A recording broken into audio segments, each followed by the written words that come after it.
Sebelum kita lanjut, jangan lupa like, comment, subscribe, dan nyalakan notifikasinya agar tidak ketinggalan info terbaru lainnya. Semoga bermanfaat.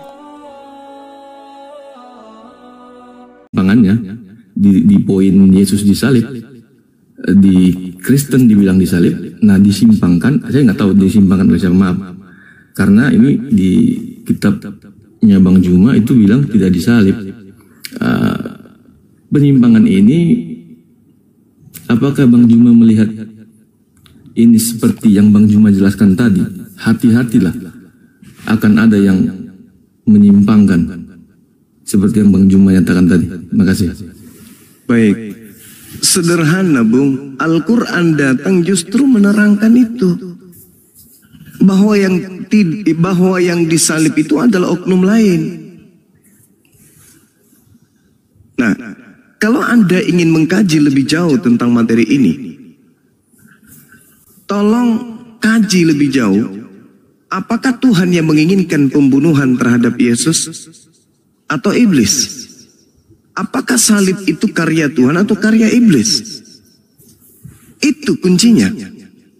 Kalau dikatakan penyaliban itu karya Tuhan, mana dalilnya? Tapi kalau dikatakan bahwa penyaliban itu adalah karya iblis, dalilnya banyak. Amsal 6:16. 6 perkara yang dibenci oleh Tuhan, bahkan 7 kekejian di dalam hatinya, yaitu menumpahkan darah orang yang tidak bersalah. Yesus bersalah enggak? Enggak. Yesus berdosa enggak? Enggak. Kalau dibunuh, apa yang terjadi kepada Tuhan? Tuhan marah enggak? Marah. Itu adalah sesuatu yang sangat dibenci. Itu adalah sesuatu kedengkian. Itu adalah sesuatu yang sangat-sangat miris. Karena Tuhan tidak mau. Itu adalah sebuah kekejian dan sangat dibenci oleh Tuhan. Kedua, Keluaran 23 nomor 7 nomor 8. Jangan kau membunuh orang yang tidak bersalah. Jangan kau membunuh orang yang benar. Membunuh Yesus, orang yang benar, orang yang tidak bersalah, apakah itu diperintahkan atau itu dilarang? Dilarang. Kalau dilanggar, dosa atau bukan?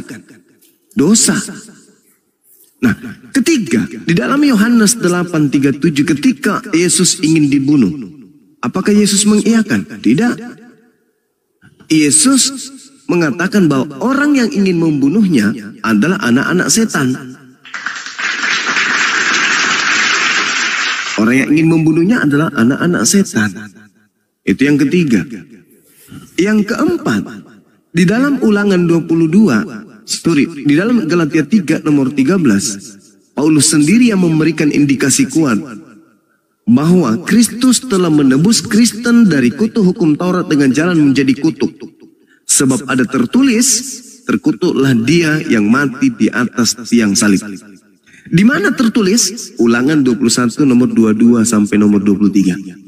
Apabila ada orang yang melakukan dosa yang sepadan dengan hukuman mati, lalu kau gantung dia di atas pohon, di atas salib, maka jangan kau biarkan mayatnya menyentuh tanah. Sebab orang yang dikutuk oleh Tuhan, jangan kau biarkan mayatnya menyentuh tanah yang diwariskan Tuhanmu kepadamu.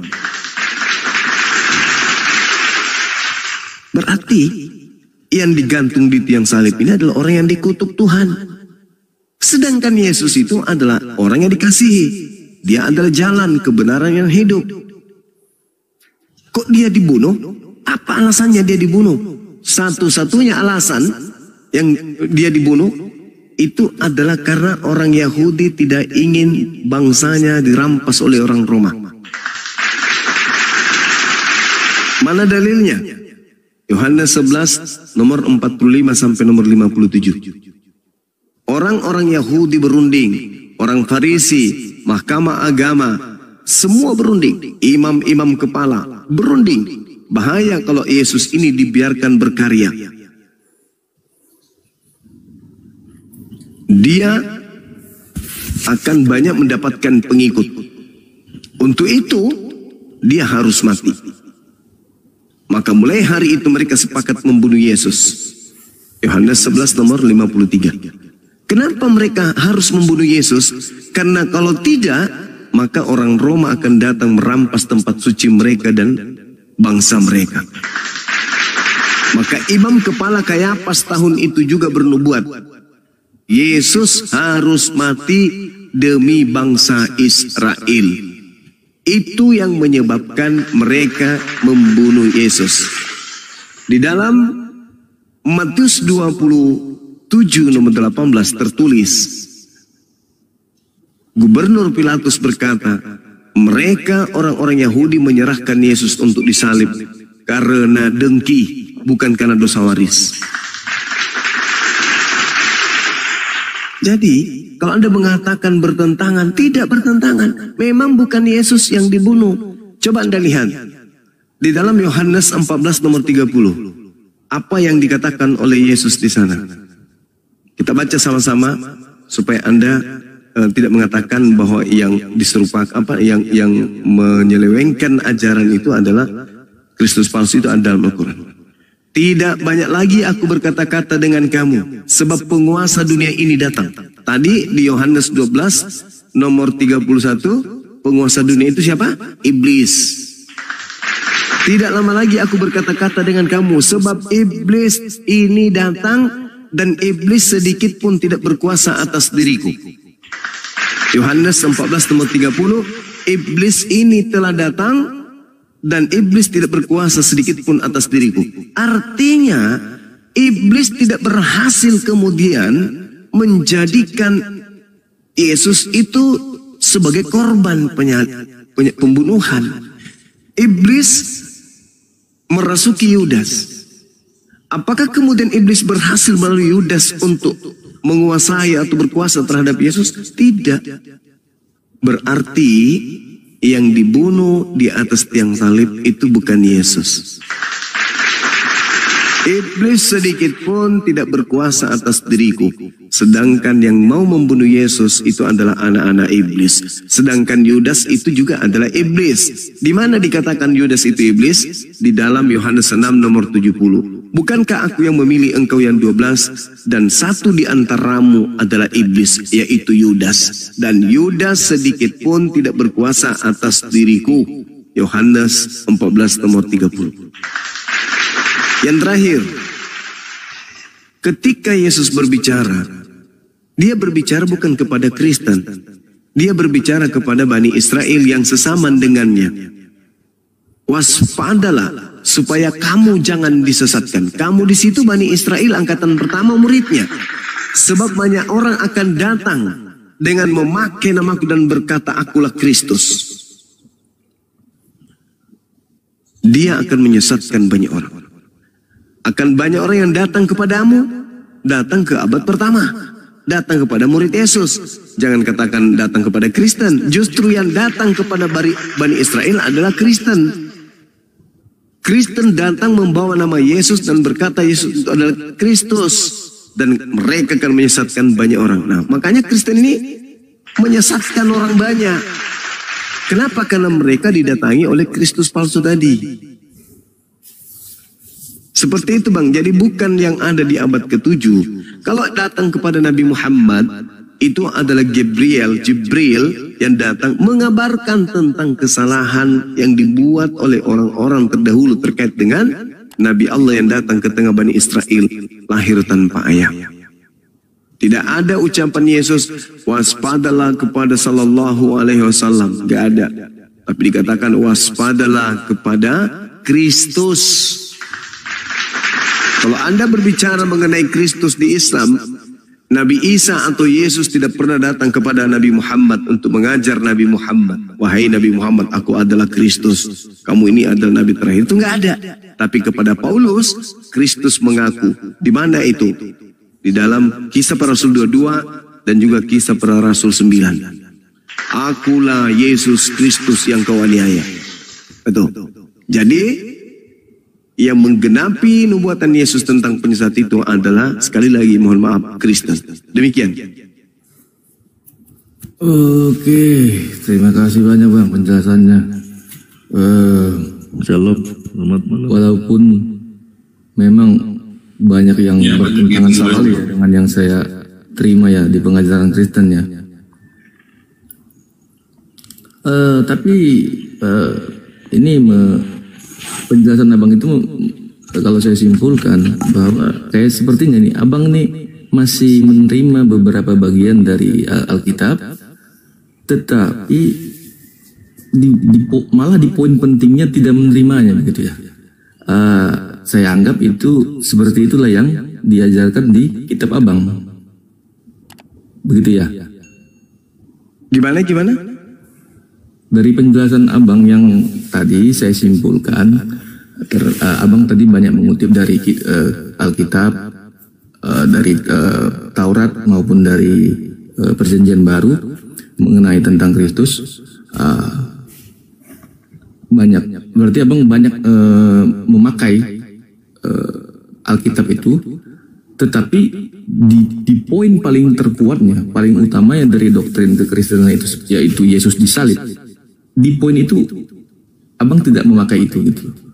Jadi saya berpikir seperti itulah yang muncul 700 tahun kemudian setelah Yesus.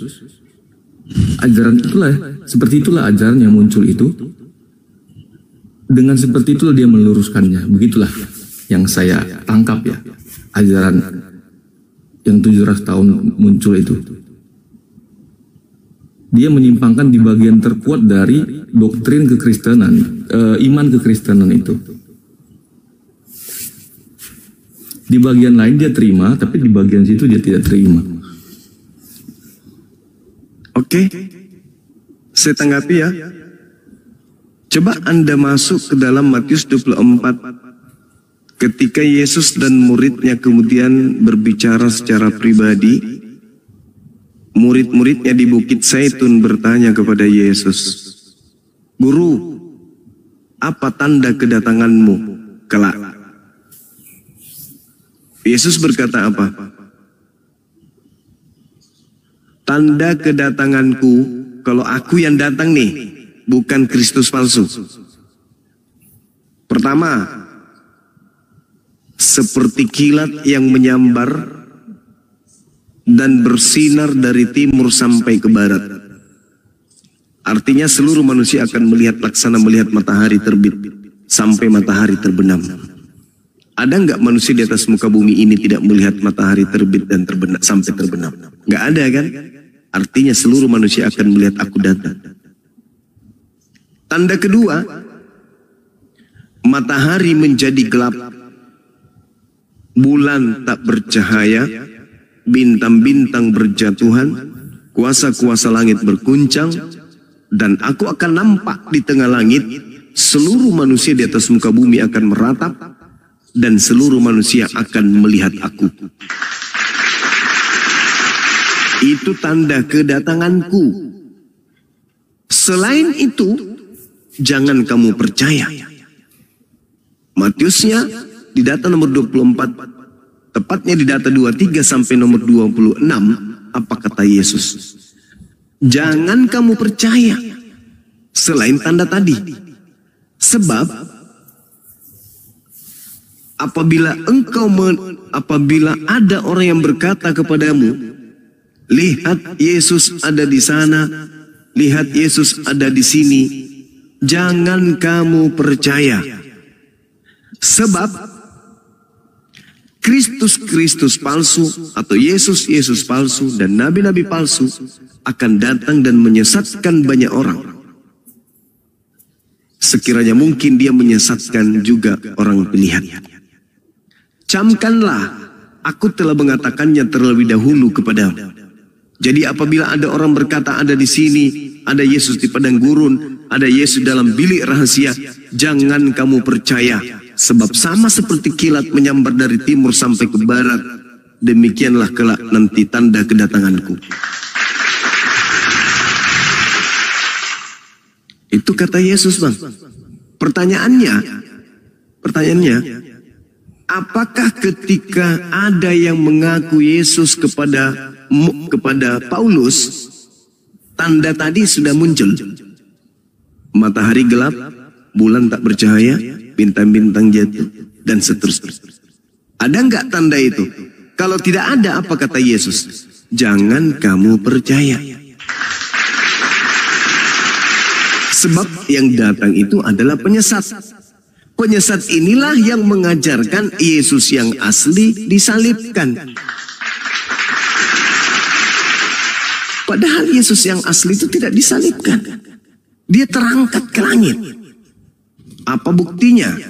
Coba Anda lihat di dalam Markus 14 nomor 50, nomor 51, nomor 52.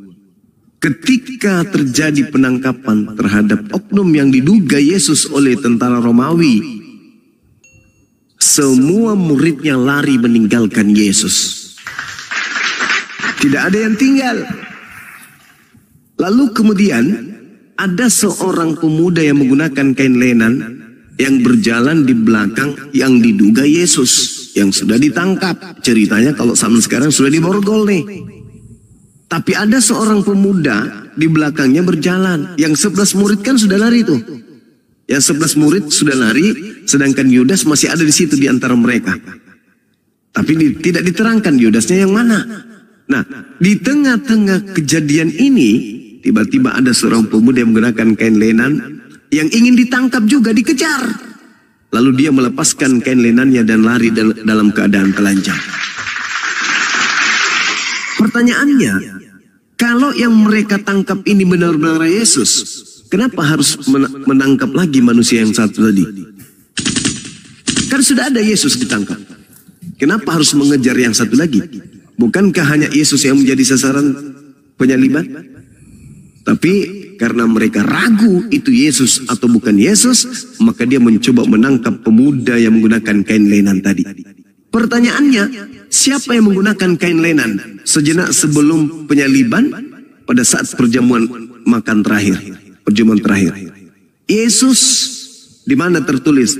Yohanes 13 nomor 4. Yesus menanggalkan jubahnya lalu mengambil kain lenan dan melilitkan pada badannya. Jadi siapa yang menggunakan kain lenan? Yesus. Yang kabur tadi siapa? Yesus. Berarti yang ditangkap Yesus atau bukan? Bukan. Tadi kan Yesus sendiri mengatakan, iblis tidak berkuasa sedikit pun atas diriku. Artinya, orang-orang yang berusaha dan berupaya berkongko-kongko ingin mencelakai aku agar aku dibunuh, tidak akan berhasil sedikit pun. Kenapa Anda menolak ucapan Yesus? Yesus sendiri yang mengatakan, tidak banyak lagi aku berkata-kata dengan kamu. Sebab iblis penguasa dunia ini telah datang dan iblis tidak berkuasa sedikit pun atas diriku. Artinya, berhasil nggak Yesus disalib oleh iblis? Ya tidak. Kenapa Anda bantai itu? Makanya yang keluar dari kubur itu bukan Yesus. Karena bukan dia yang disalib. Baik, Juma. Mana seperti itu, saudara. Iya, lanjut, saudara Bang Kotan. Bang Juma. Halo, Juma. Kalau saya dengar penjelasan Abang tadi bahwa Alkitab itu, abang banyak mengutip sumber-sumber dari Alkitab bahwa Yesus disalib. Bukan. Abang tadi nggak mengaku itu, maaf. Abang nggak mengakuin itu. Bahwa Yesus akan disalibkan. Tetapi saat mau menyatakan Yesus disalib, abang menyatakan Yesus tidak disalib, tapi memakai sumber Alkitab. Begini Bang. Tadi topik awal saya bertanya ke sini, kenapa Islam muncul? Kalau Islam muncul artinya dia ingin meluruskan, seperti kata Ustadz Tahta tadi, bahwa dia ingin meluruskan ajaran sebelumnya. Maksud saya, abang meluruskan tadi banyak memakai sumber Alkitab. Maksud saya begini Bang, apakah banyak, harusnya banyak di Al-Quran yang menjelaskan tentang ketidakdisalibannya Yesus, terlebih-lebih tidak bangkitnya Yesus. Harusnya dalam pikiran logika saya, ada satu ajaran muncul ingin meluruskan ajaran sebelumnya, tentu dia harus kuat argumennya menyatakan bahwa ajaran sebelumnya itu memang salah, memang bengkok dan harus diluruskan. Tetapi dari tadi abang hanya memakai sumber-sumber Alkitab. Di akhir kesimpulan abang baru memakai, menurut saya itu tidak Alkitabiah sih. Kesimpulan yang terakhir bahwa bukan Yesus yang disalib. Begitu bang. Menurut saya ulang pertanyaan saya. Seberapa banyak sumber di Al-Quran yang mengkonfirmasi bahwa bukan Yesus yang disalib, apalagi bukan Yesus yang bangkit? Oke, saya jawab. Al-Quran surah An-Nisa menerangkan, A'udzubillahi minasyaitonirrajim. Wa qaulihim inna qatalnal Masih Isa ibn Maryam Rasulullah wa ma qatalu wa ma salabu walakin subbiha lahum wa innal ladzina ikhtalafu fi lafi syakkim minhu ma lahum bihi min ilmi illa ittiba' zanni wa ma qataluhu yaqina. Dan aku Tuhan menghukum orang-orang karena ucapan mereka yang berkata, sesungguhnya kami telah membunuh Al-Masih Isa putra Maryam Rasulullah, padahal mereka tidak membunuhnya dan tidak pula menyalibnya. Tetapi yang mereka bunuh adalah orang yang diserupakan dengan Nabi Isa. Sesungguhnya mereka yang berselisih pendapat tentang pembunuhan itu selalu dalam keraguan-raguan tentang siapa yang dibunuh. Mereka benar-benar tidak tahu sebenarnya yang dibunuh, melainkan mengikuti persangkaan belaka. Jadi mereka tidak yakin telah membunuhnya. Di ayat selanjutnya dikatakan, bal rafa'ahu Allahu ilaihi wa kana Allahu azizan hakima. Tetapi Allah justru telah mengangkat Nabi Isa ke langit.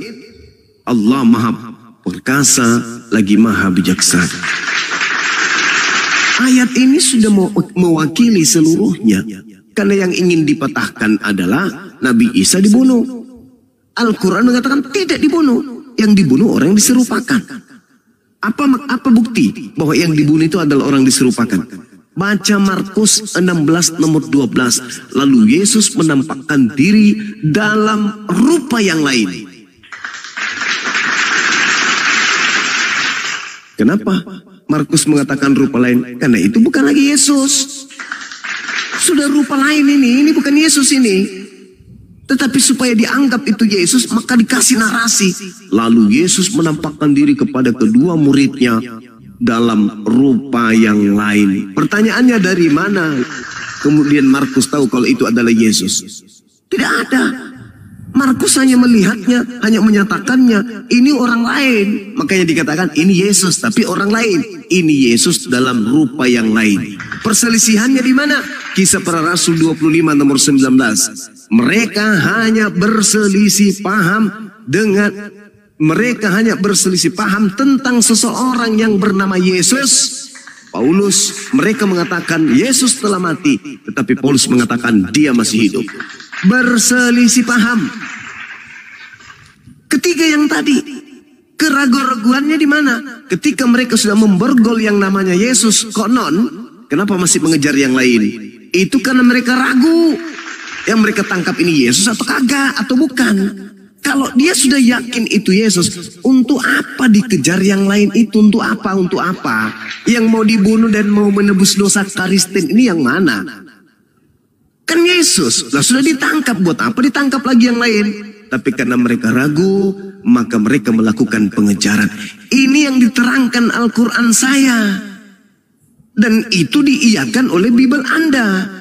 Kenapa diiyakan? Karena sejatinya kitab Anda itu bukan firman Tuhan, tetapi catatan-catatan pewarta atau wartawan. Kalau wartawan yang menarasikan sebuah berita, maka di situ ada kebenaran, di situ juga ada duga-menduga, di situ juga ada takhayul, di situ ada khurafat, di situ ada angan-angan. Tapi yang namanya wartawan melakukan penyelidikan, biasanya ada kebenarannya. Nah, kebenarannya dibuktikan oleh Al-Quran.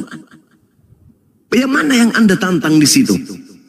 Yesusnya menolak penyaliban. Kalau Yesus tidak menolak penyaliban, maka dia tidak akan pernah diburu, dia tidak akan ditangkap. Kalau dia tahu bahwa dia ada diutus untuk kemudian nebus dosa Kristen untuk disalib, tidak ada istilah tangkap. Yang ada adalah prosesi penyaliban, penebusan dosa-dosa manusia. Ngapain dia ditangkap? Ngapain dia harus ditangkap? Ngapain? Kalau ternyata dia sudah tahu dia datang untuk nebus dosa, tinggal diajarkan. Anak-anakku, saudara-saudaraku, murid-muridku, sebentar lagi prosesi Mesias yang kalian tunggu-tunggu selama beribu tahun. Akulah dia, aku datang. Hayo, siapkan salibnya, silakan siapkan talinya, siapkan pakunya, palu-palunya, siapa yang mau mengeksekusi saya dan seterusnya. Faktanya itu tidak terjadi. Yesus malah mengatakan orang-orang yang ingin membunuhnya dalam Yohanes 8:37-44. Karena kau tidak memiliki firmanku di dalam dirimu, maka kau ingin membunuhku. Iblislah yang menjadi bapakmu, dan kamu mau melakukan keinginan bapakmu itu. Apa? Membunuh aku. Itu keinginan bapakmu si iblis yang mau membunuh aku. Itu ucapan Yesus. Kalau di Al-Quran udah final, bang. Bal rafa'ahu Allahu ilaihi wa kana Allahu azizan hakima. Mereka tidak menyalib, mereka tidak membunuh, melainkan Nabi Isa diangkat ke langit. Sama seperti Mazmur 91, malaikat akan datang menjemput Yesus dan mengangkatnya ke langit. Baca Mazmur 91 satu perikop, nomor 11, nomor 12 sampai nomor 16. Anda baca. Bahkan nomor 8-nya, nomor 9-nya, engkau hanya menonton orang-orang fasik yang ingin melakukan penganiayaan terhadap dirimu.